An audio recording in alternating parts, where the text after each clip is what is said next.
নমস্কার, আপনারা শুনছেন চিলিস ক্লাসিক্স মিডিয়ার একটি বিশেষ উপস্থাপনা। আজকের গল্পটি প্রাপ্তবয়স্ক শ্রোতাদের জন্য, তাই দয়া করে গল্পটি উপভোগ করুন বয়স ও মানসিক পরিপক্কতা বিবেচনা করে।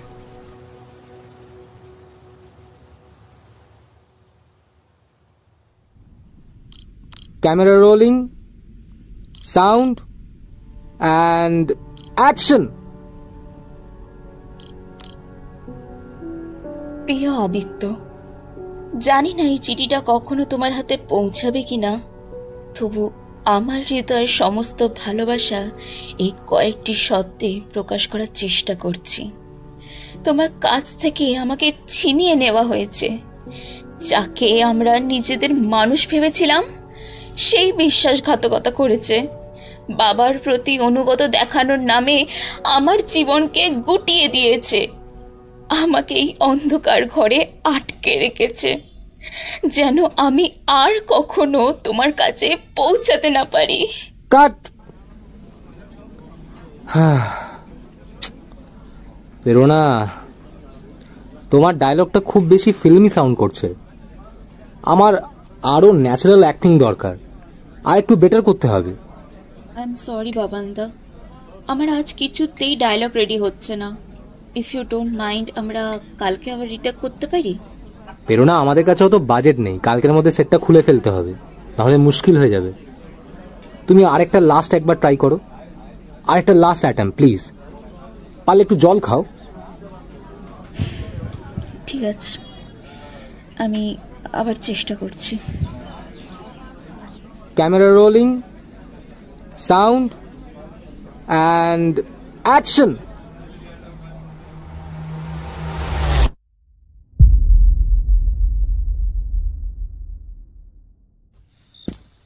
সালা কাকে দিয়েছে রাজার পাট? এইসব বালছাল লোক যেন আমার ভাগ্যেই জোটে, কোনো কাজের না। দাঁড়া সালা, ওই দীপকের বাচ্চাটাকে কল করি। সালাকে আচ্ছা করে না দিলে হবে না।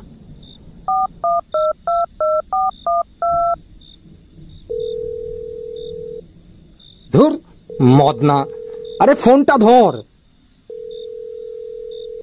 ফোনটা ধর, ফোনটা ধর।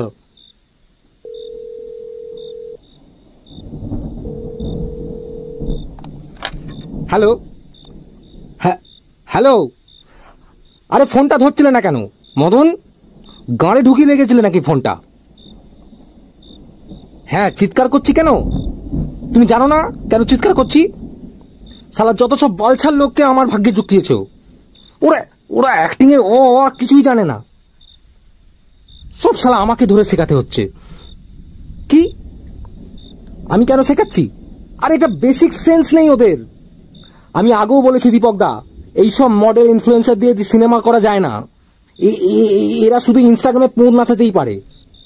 হ্যালো, হ্যাঁ শুনতে পাচ্ছি আমি। হ্যাঁ, আমি শান্তই আছি। হ্যাঁ ঠিক আছে, কালকে তুমি আসো অফিসে, তারপর কথা বলছি। রাখছি।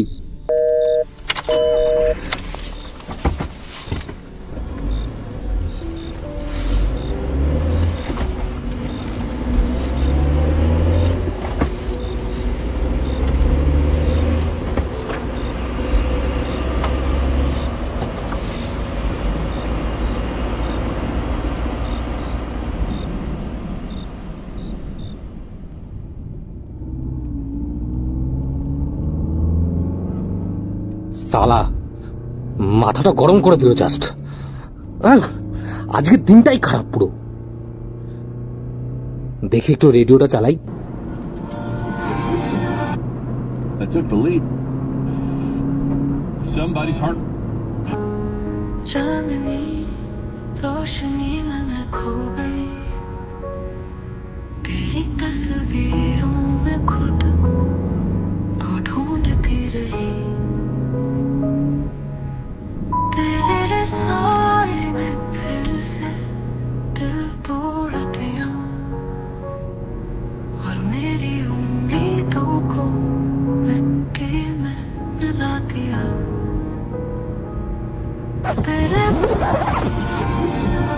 আপনারা শুনছেন 105.6 ফ্রেন্ডস এফএম। আমি আরজে তৃষা, আপনাদের সাথেই আছি।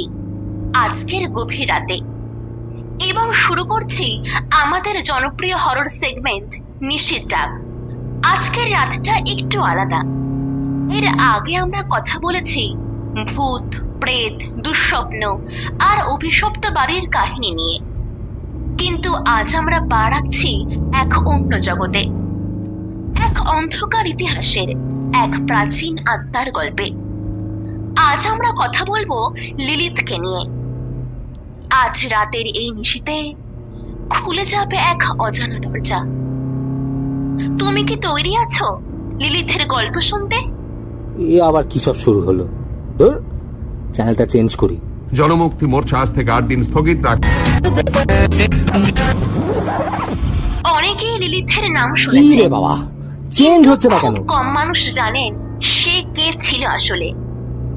লিলিথ সে শুধু কোনো ডেমন নয়, সে ছিল প্রথম নারী, আদমের আগেই সৃষ্টি হওয়া এক সত্তা।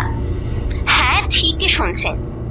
প্রাচীন জিউদাই, ব্যাবিলনিয়ান আর কাবালার কিছু গ্রন্থে বলা হয়েছে আদমের ঠিক পাশেই ঈশ্বর প্রথম যে নারীকে সৃষ্টি করেছিলেন তার নাম ছিল লিলিথ। কিন্তু লিলিথ আলাদা ছিল। সে কারো অধীনে থাকতে চাইতো না, সে নিজের স্বাধীনতা চেয়েছিল। আদম যখন চাইল সে যেন তাকে মান্য করে, লিলিথ তা মানেনি। তাই এক রাতেই সে স্বর্গ ত্যাগ করে চলে যায় অন্ধকারের জগতে। তখন থেকে সে হয়ে ওঠে এক বিদ্রোহী আত্মা, এক প্রতিশোধ পরায়ণ ছায়া। রাতে একা ঘুমোতে থাকা পুরুষদের স্বপ্নে সে আসে।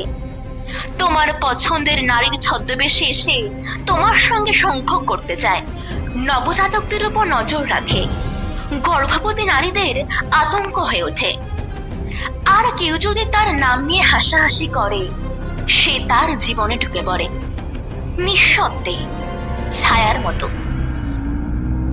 এইসব কি আজব একটা। এই জন্যই আজকাল কেউ রেডিও শোনে না, যত সব ফালতু। লিলিথ আবার কি? Lilith my foot. এইসব ভূতপ্রেত কিছুই না। এতই যদি হয় তাহলে আমার কাছে একবার আসুক, দেখ মুডটাই খারাপ করে দিচ্ছে।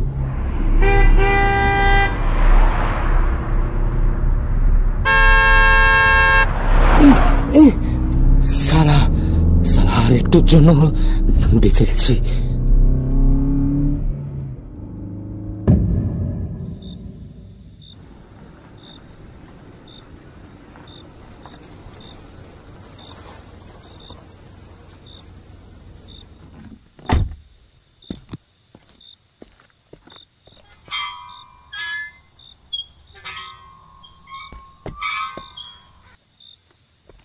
কি রে বাবা, চারিদিক অন্ধকার কেন?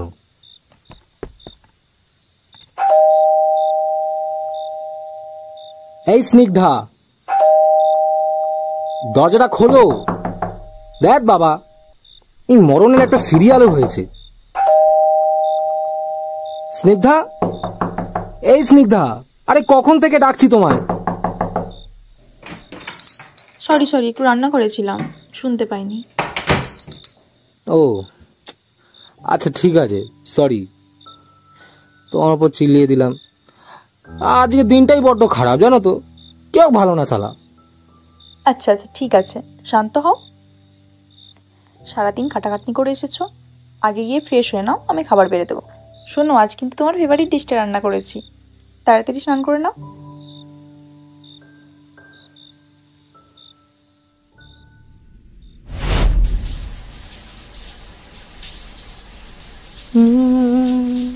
ठंडे ठंडे पानी से नहाना चाहिए, जाना आना नहाना चाहिए। ठंडे ठंडे কে কে তুমি এলে নাকি? বাথরুমের দরজাটা খোলা ছিল? আচ্ছা যাকগে, এসেছো যখন একটু পিঠে একটু সাবান ঘষে দাও না। শরীরে ব্যথা বুঝলে তো, পিঠ অবধি হাত পৌঁছাচ্ছে না। আজকে জানো তো খুব জোর বেঁচে গেছি, আর একটুর জন্য অ্যাক্সিডেন্টটা হয়নি। ঠান্ডে ঠান্ডে পানি সে নহানা চাহিয়ে, এই তোমার হাতটা তো ঠান্ডা কেন স্নিগ্ধা? কি গো, কথা বলছো না কেন? ওই কি হলো স্নিগ্ধা?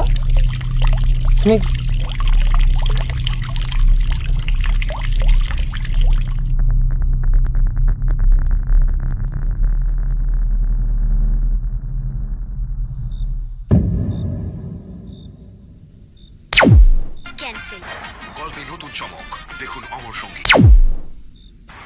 বাড়ির বউ এখন বেরিয়ে গেলে তো চলবে না? এ আবার কি সব শুরু হলো? ধুর।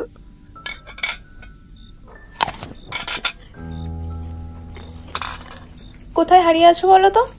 এত কষ্ট করে তোমার পছন্দের মোরগ পোলা রান্না করলাম, কি গো ভালো হয়নি? হ্যাঁ, না না, কি যে বলো, এত বড় বড় হোটেলে একসময় হেড শেফের কাজ করেছো, তোমার রান্না কি করে খারাপ হবে? ভালোবেসো বানিয়েছো। হয়েছে, আর মাখন লাগাতে হবে না। তাহলে খাচ্ছ না কেন? খাও, ঠান্ডা হলে ভালো লাগবে না। ভাবছি। কি ভাবছো? ভাবছি আমি কি ভুল দেখলাম, তুমি সত্যি বাথরুমে যাওনি? না গো, ট্রাস্ট মি, আমি তো রান্নাঘরেই ছিলাম। দেখো, এত চিন্তা করো না, হতেই পারে তোমার মনের ভুল। এজন্যই বলি, ভূতের মুভি না বানিয়ে এবার 2-3টে প্রেমের মুভিও বানাও। তুমি যে আনরোম্যান্টিক, তাতে করে তোমারও একটু রোম্যান্স শেখা হয়ে যাবে। ও আচ্ছা, আমি আনরোম্যান্টিক? তুমি কিন্তু ভুলে যাচ্ছ, আমার কলেজ জীবনে কতগুলো গার্লফ্রেন্ড ছিল জানো তো। আর তুমি এটাও ভুলে যেও না, তুমিও কিন্তু আমার প্রেমে পড়েই বিয়েটা করেছো আমার সাথে। হ্যাঁ, বেশি বকো না, তোমায় বিয়ে করেছি বলে তুমি উদ্ধার হয়ে গেছো। তোমার কোন গার্লফ্রেন্ড তোমাকে এত সুন্দর রেঁধে খাওয়াতো শুনি? বেশি বকো না তো। তুমি তো সিরিয়ালের এই কুটকুটে ননদের মতন আমার সাথে ঝগড়া করছিস স্নিগ্ধা। তুমি একটা গাধা। তুমি আমায় গাধা বললে তো, আজ রাতে তোমায় দেখাবো আমি কত রোমান্টিক। আমার বয়ে গেছে, আমি ঘুমিয়ে পড়বো। আজ তোমায় ঘুমাতেই দেবো না।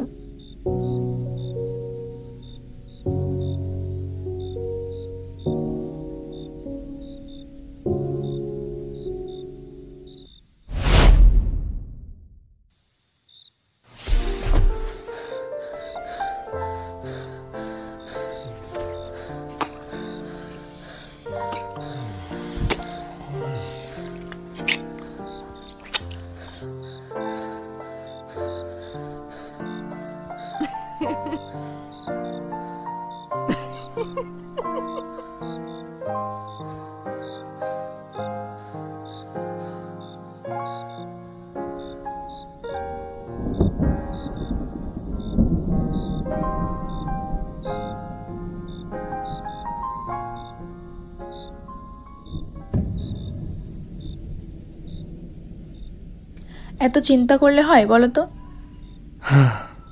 তোমার জন্যই তো চিন্তা হয় সুন্দরী। এই এত বড় বাড়িতে তুমি একা থাকো, আমারও তো ফিরতে দেরি হয়। আমরা আর একটু শহরের দিকে ফ্ল্যাট নিলে ভালো হতো না স্নিগ্ধা? না বাবান, তুমি তো জানো আমরা ওই কোলাহল থেকে দূরে থাকবো বলেই তো এই জায়গায় বাড়ি বানিয়েছিলাম। যদিও এমন তো নয় যে এখানে শুধু আমরাই থাকি, আশেপাশে দেখো কত ছোট ছোট বাড়ি আছে, সকালে বিকালে লোক চলাচল করে। হ্যাঁ, রাত হয়ে গেলে একটু ছিমছাম হয়ে যায়, কিন্তু তাতে অসুবিধা নেই। আমি সারাক্ষণ সিরিয়াল দেখি, তাতে আমার দিব্যি চলে যায়। বুঝলাম, তবুও তো চিন্তা হয় বলো, যদি আর কেউ থাকতো আমাদের বাড়িতে। আচ্ছা, তুমি তো কোনো কাজের দিদিও ঠিক করছো না কেন? তোমার সাথে কাজও করবে, তোমাকে একটু সঙ্গও দেবে। আমি তো আসতে সেই রাত করি, এতক্ষণ একা থাকো, এই জন্যই চিন্তা হয়। আমার এসব লাগবে না, তুমি চিন্তা করো না তো। আমি মাথায় হাত বুলিয়ে দিচ্ছি, ঘুমিয়ে পড়ো। স্নিগ্ধা, তোমার হাতটা এত ঠান্ডা কেন? ও তেমন কিছু না, সারাক্ষণ এসির মধ্যে থাকলে তোমার শরীরও ঠান্ডা থাকবে। তুমি ঘুমাও। ও আচ্ছা, ঠিক আছে, গুড নাইট।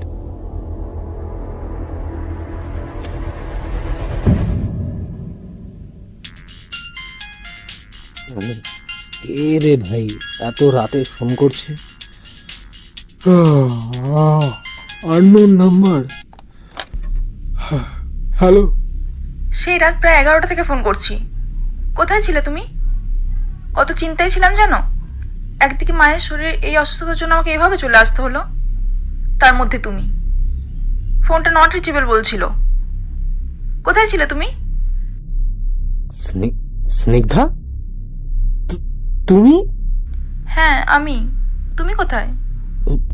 বাড়িতে। কেটে গেল। এই নেটওয়ার্ক দেখাচ্ছে না। এ বাবা, আগে 35টা মিস কল। যদি ও স্নিগ্ধা হয় তাহলে আমার পাশে কে? বাবানের মেরুদণ্ড বেয়ে হঠাৎ একটা শীতল ঠান্ডা স্রোত বয়ে গেল। ধীরে ধীরে পাশ ফিরে তাকায়, দেখে স্নিগ্ধার মতন দেখতে সেই মেয়েটা এখনো ঠিক ওর পাশে শুয়ে আছে। বাবানের হৃদস্পন্দন যেন বুক ছিঁড়ে বাইরে চলে আসছে। একটা শ্বাস নিতে গিয়েও যেন বুক আটকে যায়।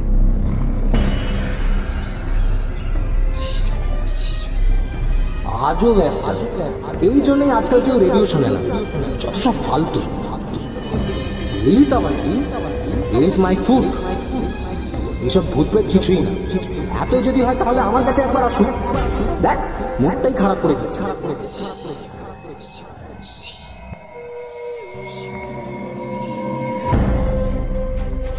আপনারা শুনছিলেন অরিন্দম ওঝার লেখা একটি সাইকোলজিক্যাল হরর গল্প বোকা বাক্সে বন্দি।